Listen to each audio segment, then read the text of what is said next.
다 본인의 진짜 이름을 다 가지고 있습니다. 자기 이름을 다 가지고 있습니다. 여러분, 여러분의 자녀의 이름을 왜 그렇게 지었습니까? 여러분의 이름의 의미는 뭡니까? 저도 이름이 있습니다. 제 이름은 태헌이지 않습니까? 태헌. 클때자에 법헌자를 씁니다. 발음하기 어려워. 헌은 사람들이 다 형이다, 태형, 태영, 태원 이렇게 막 불러요.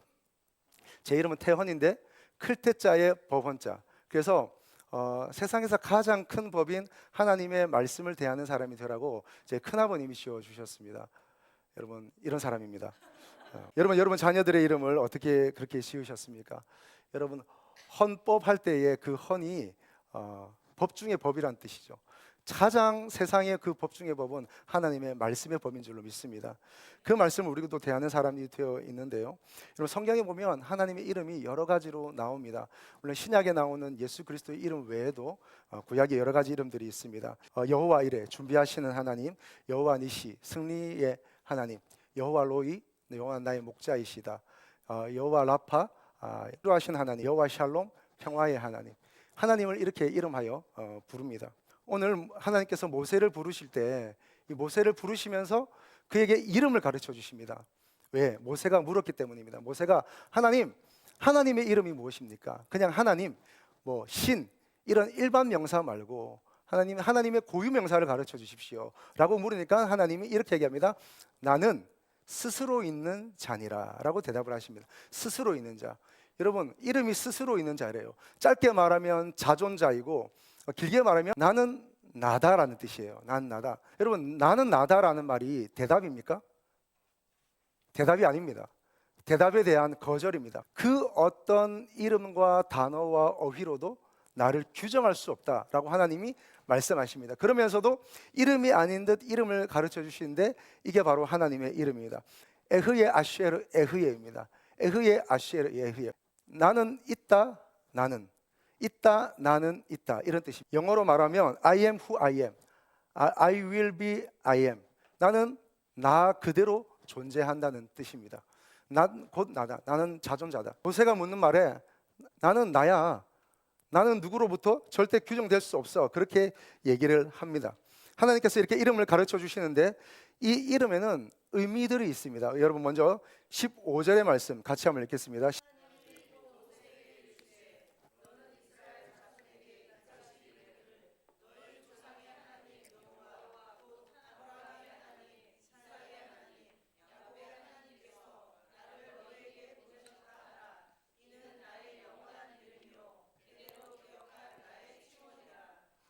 아멘. 이방 사람들은 자신들이 이름을 짓습니다. 어떤 신상을 만들어 놓고 이것이 무슨 신이다, 무슨 신이다 이렇게 이름 짓습니다. 사람에게 의해서 이름 지어진 신들입니다. 그러나 하나님은 누구로부터 불림을 받는 게 아니라 하나님 당신이 자신의 이름을 알려준 것입니다. 근데 오늘 이 이름에는 나는 스스로 있는 자다, 우리가 경외할 만하고 우리가 따를 만하고 우리가 믿음의 대상이 될 만한 이 하나님의 이름이 나는 스스로 있는 자이다 라고 말할 뿐만 아니라 여기에는 하나님이 우리를 어떻게 사랑하시는지, 어떻게 우리를 돌보고 계시고 어떻게 하나님께서 우리를 이끌어가고 계신지에 대해서 오늘 이 이름 속에서 나타내고 있습니다. 먼저 보니까 14절에는 하나님이 나는 스스로 있는 자니라 라고 말씀하고 있는데, 그리고 15절, 16절, 17절에 보니까 하나님이 과거와 현재와 미래로 하나님의 이름을 나타내고 있는 것을 우리가 발견할 수 있습니다. 여러분, 15절 우리가 좀 전에 읽었는데요. 보십시오. 하나님은 뭐라고 얘기하시냐면 나는 아브라함의 하나님, 이삭의 하나님, 야곱의 하나님이다 라고 말씀하고 있습니다. 아브라함의 하나님, 이삭의 하나님, 야곱의 하나님. 여러분, 이들은 다 과거의 사람들입니다. 지나간 사람입니다. 이미 운명을 달리해서 이 땅에 그의 시체도 없는 사람들입니다. 그런데 하나님은 그렇게 과거로 흘러간 그 사람들과 함께 있었음을 하나님은 기록하고 계시거든요. 이 말은 뭐냐면 하나님이 오늘 이스라엘 백성의 과거에 계셨다는 사실입니다. 여러분, 믿으십니까? 오늘 하나님이 오늘 우리의 과거에도 하나님이 계셨습니다. 우리에게 아파하는 순간, 때로는 기뻐하고 즐거워하고 그 작은 거 하나 때문에 너무 좋아하고 해맑게 웃고 너무 기뻐서 막 뛸 때, 그때도 하나님이 계셨고, 내가 힘들어서 외롭고 눈물 흘리며 도대체 이 문제를 돌파할 기력이 없어서 그냥 주저앉아서 힘없이 낙심하고 있을 때 하나님은 그때도 우리와 함께 하셨다는 사실입니다. 뿐만 아니라 하나님은 현재도 함께 하세요. 16절의 말씀입니다. 같이 읽겠습니다. 이스라엘 장로들을 모으고 그들에게 이르기를 여호와 너희 조상의 하나님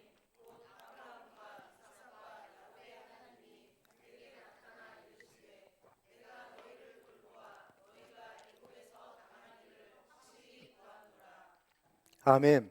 자, 이제 아브라함과 이삭과 야곱의 하나님으로서 계셨던 그 과거에 계셨던 하나님이 지금 뭐 하고 계신가 하는 것을 오늘 16절에 나타내고 있습니다. 16절 후반부에 보면 이르시되 내가 너희를 돌보아 너희가 애굽에서 당한 일을 확실히 보았노라.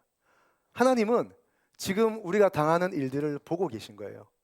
하나님은 이스라엘 백성들이 고역을 당하고 핍박을 당하고 어려움을 당하는 그 일들을 하나님은 그냥 모른 척하는 것이 아니라 하나님은 보고 계시는 거예요. 보고 계시고 하나님의 계획에 따라 그 상황들을 컨트롤하기 위해서 하나님은 일을 하고 계십니다. 할렐루야. 여러분, 오늘 우리가 어떠한 상황에 있든지 간에 어떠한 위치에 있든지 간에 내 마음이 어떠하든 간에 여러분, 하나님이 오늘 우리와 함께 하시는 줄로 믿습니다. 함께 하시고 우리를 보고 계세요.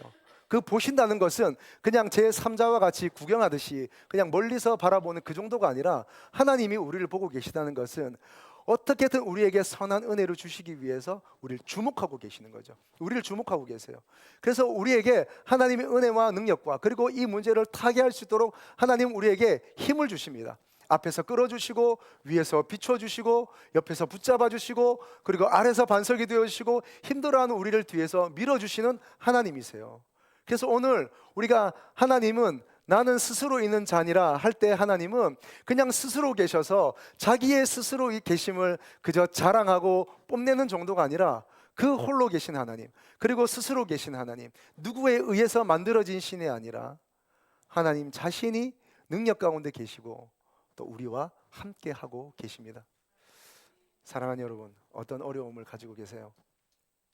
여러분 마음이 어떠세요?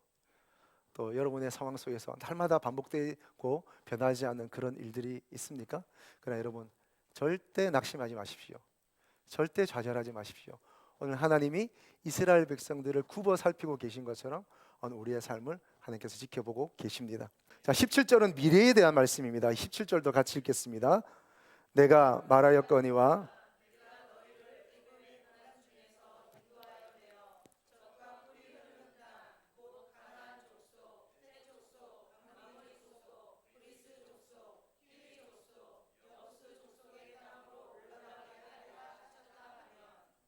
아멘.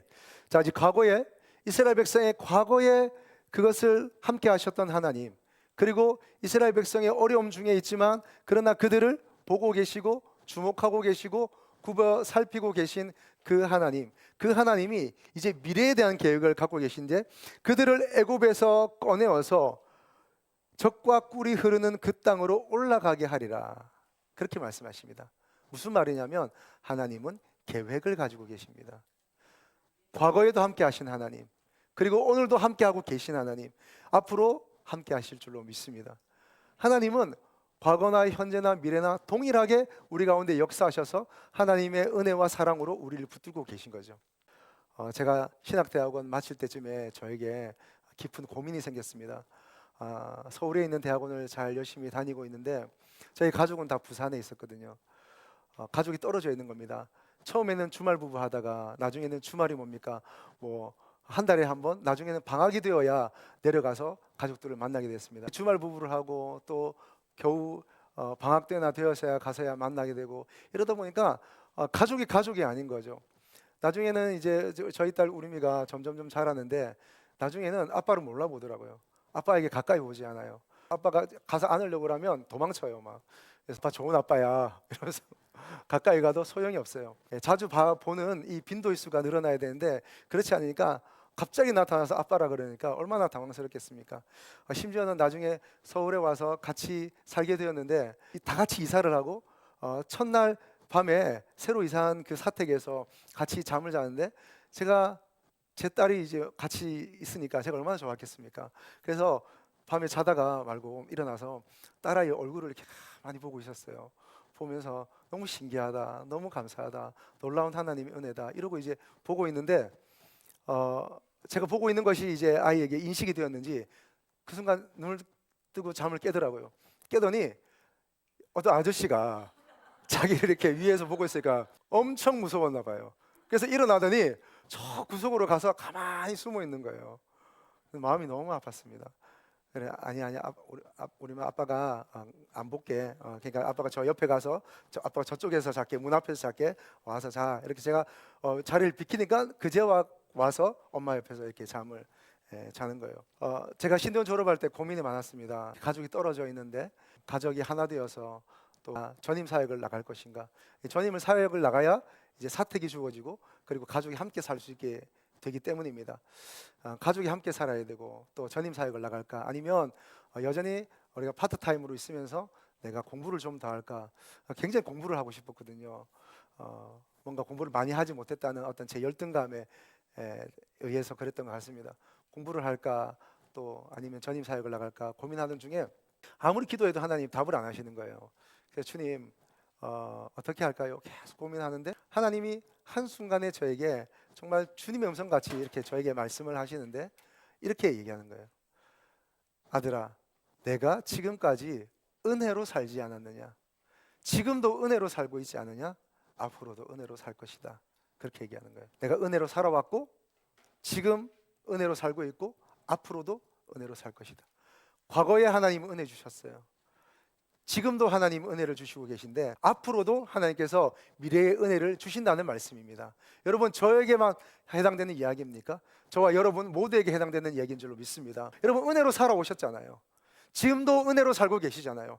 앞으로도 은혜로 살 줄로 믿습니다. 과거에 이스라엘과 함께 하신 하나님, 지금도 이스라엘과 함께하고 계시고 미래도 앞으로도 그들이 나와서 적과 꿀이 흐르는 땅으로 올라가게 할 것이다. 그렇게 약속하신 하나님은 오늘 우리에게도 말씀하여 주십니다.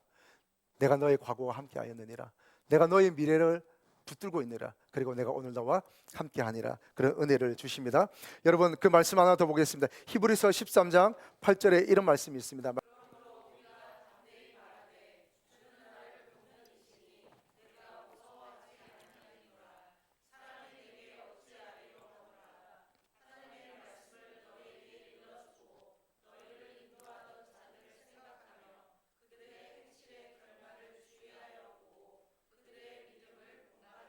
예수 그리스도는 어제나 오늘이나 영원토록 동일하시니라. 그 동일하신 하나님, 그 능력의 하나님, 그 은혜의 하나님이 오늘 저와 여러분과 함께 하시는 줄로 믿습니다. 힘을 내세요. 용기를 내세요. 여러분, 그래서 오늘 하나님께서 우리에게 맡기신 그 사명의 일들, 그 믿음의 일들 잘 걸어가시기를 주님의 이름으로 축복합니다. 우리가 알아야 할 것은 우리가 하나님을 잘 아는 것뿐만 아니라 하나님이 나를 잘 알고 계신다는 사실을 우리가 알 필요가 있습니다. 그런가 하면 하나님은 그 이름을 통하여 그 이름을 예배하도록 우리를 부르셨습니다. 18절의 말씀입니다. 18절의 말씀 다시 읽겠습니다.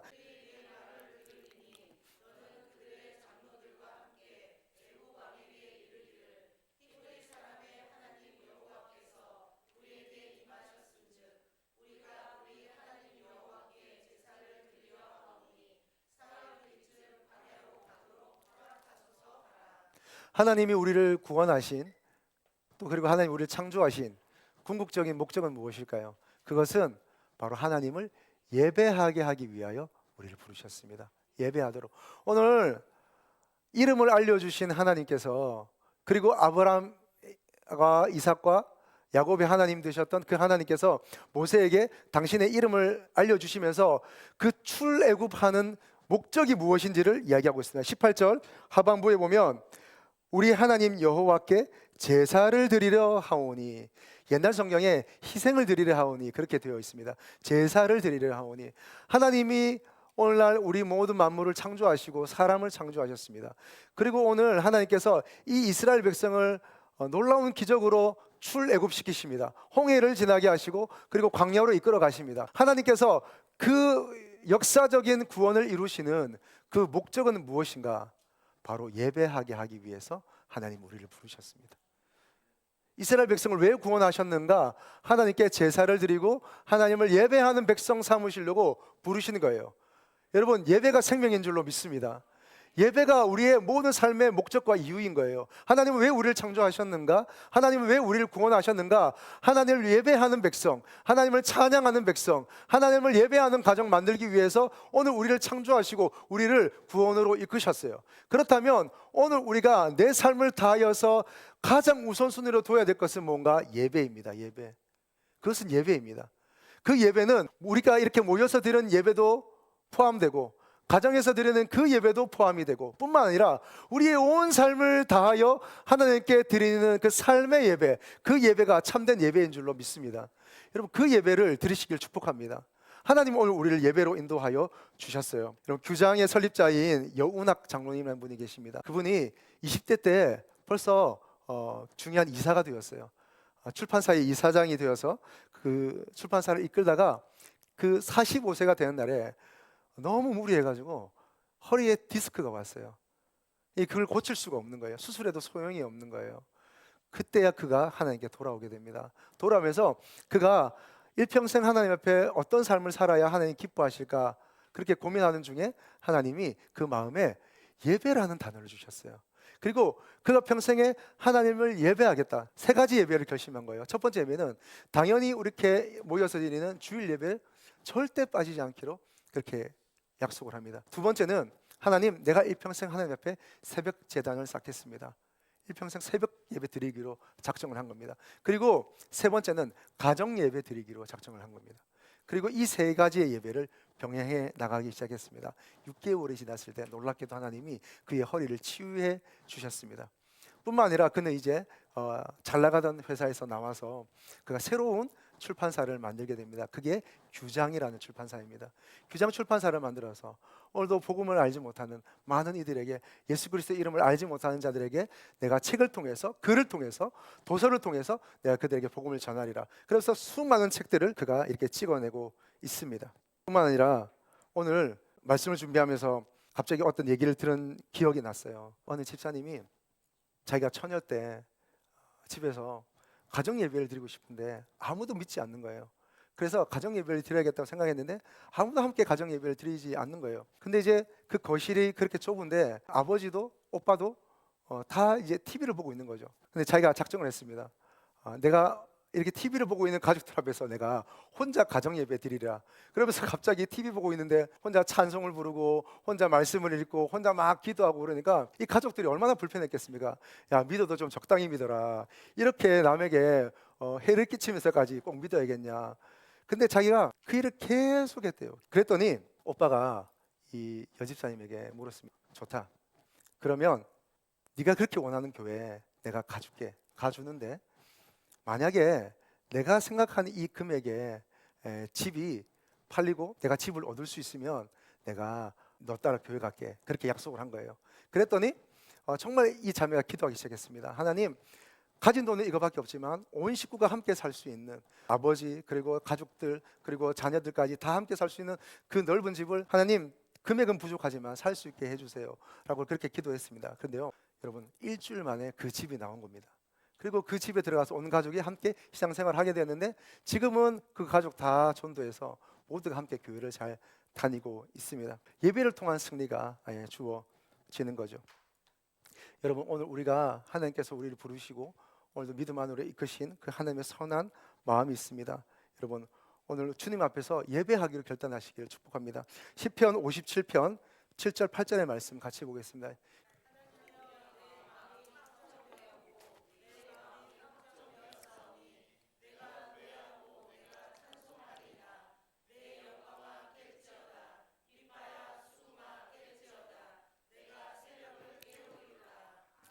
여러분, 이 시편에는 제목이 있는데요, 다윗이 사울을 피하여 굴에 있을 때에라는 제목이 있습니다. 다윗이 사울을 피하여 굴에 있는 그 순간에 그가 하나님을 찬송할 마음이 있겠습니까? 하나님을 예배할 마음이 있겠습니까? 오히려 하나님을 원망하고 불편해하고 마음 아파하면서 신세한탄하며 그렇게 굴에 앉아서 그냥 누워 있을 만한 그런 상황 속에서 그는 그냥 그렇게 누워 있지 않았습니다. 그렇게 좌절하고 앉아 있지 않았습니다. 그는 자기가 가지고 있는 악기를 꺼내었던 것 같습니다. 그리고 하나님을 노래하기 시작했습니다. 그리고 오늘 방금 읽었던 것처럼 이렇게 얘기합니다. 하나님이여, 내 마음이 확정되었고 확정되었사오니. 사랑하는 여러분, 오늘 우리가 인생 살면서 얼마나 많은 결심을 합니까? 얼마나 많은 결단을 합니까? 내 이번에는 이렇게 해야지, 앞으로는 이렇게는 하지 않아야지, 그리고 내가 이렇게 해야지, 저렇게 해야지. 얼마나 많이 결심하고 결단하고 살아갑니까? 수많은 결단 중에 우리가 정말 해야 하고 우리가 정말 나를 살리는 그 결단이 있는데, 그게 뭐냐면 하나님을 예배하기로 작정하는 것입니다. 아멘이시죠? 하나님을 예배하기로 하는 겁니다. 환경이 어떻든지, 상황이 어떠하든지, 내가 어떤 말을 들었든지 관계없이 하나님을 예배하기로 결정하는 겁니다. 여러분, 이렇게 얘기합니다. 다윗은 내 영광아 깰지어다, 비파야 수금아 깰지어다, 내가 새벽을 깨우리로다. 아니 여러분, 어떻게 사람이 새벽을 깨워요? 내가 온 우주 만물을 다스리는 하나님도 아니고, 내가 태양도 아니고, 태양 같으면 떠서 새벽을 깨워서 이 세대를 밝히겠지만, 어떻게 내가 아무것도 아닌데 사람이 어떻게 여러분 새벽을 밝힌단 말이에요? 할 수 없습니다. 새벽이 오면 사람이 깨는 것이지 어떻게 사람이 새벽을 깨운단 말입니까? 여기서 다윗이 이렇게 말하는 것은, 내가 그냥 가만히 앉아서, 가만히 주저앉아서 그냥 흘러가는 대로 내 인생을 살지 않으리라. 내가 일어나서 하나님을 찬양하고 예배하여 이 세상 가운데 빛이 오는 세상이 만들도록 내가 일어서 달려가겠노라. 그렇게 작정하는 것입니다. 사랑하는 여러분, 상황 속에 매몰되지 마시기를 축복합니다. 여러분, 어떤 어려움 속에서도 예배하기로 결정하세요. 하나님을 찬양하기로 결정하세요. 믿음으로 하나님께 영광 돌리기로, 내 입술을, 작은 입술을 열어서 하나님을 높이기로 그렇게 작정할 때 하나님이 그 영광을 취하시고 우리에게 은혜를 베풀어 주실 줄로 믿습니다. 그렇게 나아가는 거예요. 여러분, 독수리는 까마귀와 잘 싸우지 않습니다. 알려지기는 독수리와 까마귀가 원래 싸움을 잘 하지 않는데, 그럼에도 불구하고 까마귀는 끊임없이 독수리를 공격합니다. 특별히 독수리가 어떤 먹이를 취하여서 그 먹이를 들고 날아가면 까마귀들이 같이 붙습니다. 같이 붙어서 독수리를 막 공격하는 거예요. 그렇게 공격할 때 그 독수리는 그 까마귀와 함께 맞서 싸우지 않습니다. 어떻게 할까요? 그 까마귀들이 다가올 수 없는, 까마귀들이 따라올 수 없는 그 하늘로 높이 날아가 버립니다. 고공을 높이는 것이죠. 여러분, 삶이 어떠하십니까? 어떠하든지 간에 여러분 영적 고공을 높일 수 있기를 축복합니다. 여러분, 예배의 고공을 높이는 겁니다. 예배로 하나님께 나아가는 겁니다. 하나님을 찬송하고 예배하기로 그렇게 결단할 때 하나님의 여러분의 영적 수준을 높이셔서 모든 삶 가운데서 승리하고 이기게 하실 줄로 믿습니다. 아멘이십니까? 오늘 하나님은 우리를 예배로 부르셨습니다. 찬양으로 부르셨습니다. 오늘도 하나님이 우리가 하나님의 이름을 찬양하고 영광 돌리도록 하나님 오늘 우리를 부르셨습니다. 여러분, 두 가지 기억하시면 좋겠습니다. 하나님의 이름은 나는 나 스스로 있는 자라는 뜻이지만, 여기에 하나님은 오늘 15절, 16절, 17절에 하나님은 자신의 이름을 풀어주십니다. 우리의 과거와 함께 하셨고, 또 우리 지금 현재 우리와 함께 하시고, 또 앞으로 우리와 함께 하실, 또 우리를 도우시고 우리 능력 가운데 이끌어 주실 하나님이십니다. 또 하나님이 우리에게 이 이름을 주실 때는 하나님은 우리에게 어떻게 부르신 겁니까? 하나님의 이름을 예배하도록 우리를 부르셨습니다. 우리를 창조하신 목적, 우리를 구원하신 목적, 그것은 바로 하나님을 예배하도록 부르셨습니다. 그런데 그 예배는 그저 그냥 이방신을 섬기고 우상 숭배하듯이 그냥 기계적인 예배를 말한 게 아니라, 하나님을 예배할 때에 그 능력이, 하나님을 찬양할 때에 하나님 안에 있는 능력과 은혜를 우리에게 부어 주십니다. 할렐루야. 예배하기를 포기하지 마세요. 하나님을 찬양하기를 포기하지 마세요. 하나님께 나아가 영광 돌리며 주님을 기뻐하십시오. 여호와를 기뻐하는 것이 너희의 힘이니라 우리에게 말씀하여 주셨습니다. 하나님을 기뻐하고 하나님을 찬양하는 건데 늘 승리하시길 주님의 이름으로 축복합니다.